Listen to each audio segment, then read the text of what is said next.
ucapan tadi ada menyebut bahawa sokongan meningkat namun gagal ataupun lemah untuk mendapatkan sokongan daripada yang bukan Islam.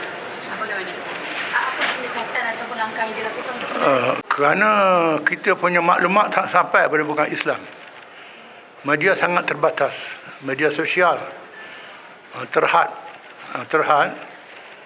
Dan kita punya Dewan Himpunan Penyokong Parti Gerakan tak sampai ke lapangan.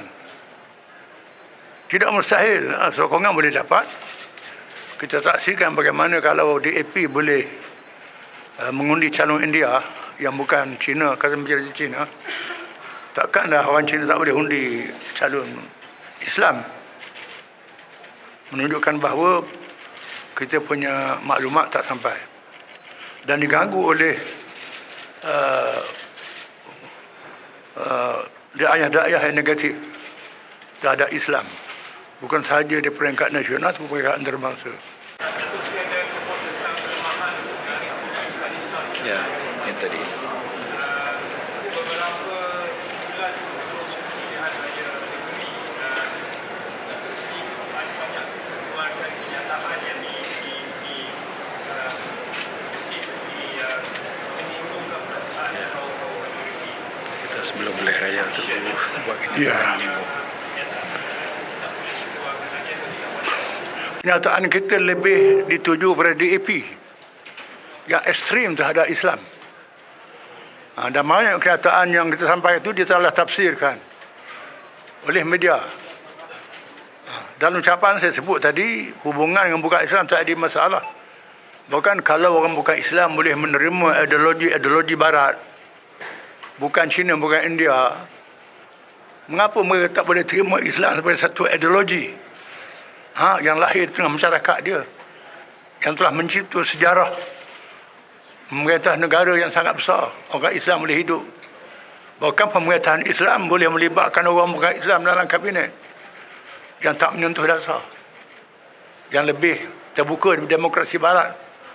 Demokrasi Barat kita melihat maknanya bila satu parti menang,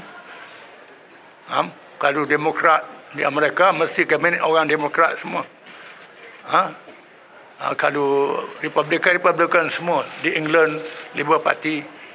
Kita Islam ni boleh lantik orang bukan Islam dalam kabinet, dalam tugas yang berkait dengan eksekutif, bukan legislatif. Ini agak terbuka yang ada dalam Islam. Dan kita cuba perkenalkan, tapi maklumat itu tak sampai. Oleh kerana DAP terlalu melampau dalam serangan dia terhadap kita menggunakan dakwah Islamofobia, kita terpaksalah memberi jawapan. Jawapan tu tak sempat lah. Tak panjang dan kita tak jumpa direct dengan orang bukan Islam. Jadi ada satu masalah. Dan di sana kita dah merintah kerajaan negeri. Kelantan sudah masuk 30 tahun. Orang bukan Islam di Kelantan lebih tahu. Terengganu dah 2-3 kali, Kedah begitu juga. Orang bukan Islam lebih tahu bagaimana pemerintahan kita terhadap bukan Islam. Dan kita buat dialog dengan bukan Islam daripada awal sebenarnya. Kalau dulu zaman UMNO dululah, kita buat dialog tak diberi kebenaran di hotel-hotel menghadapi masalah itu. Buat di hotel, disekat, dihalang, dibatalkan sekatan. Ini masalah kita hadapi.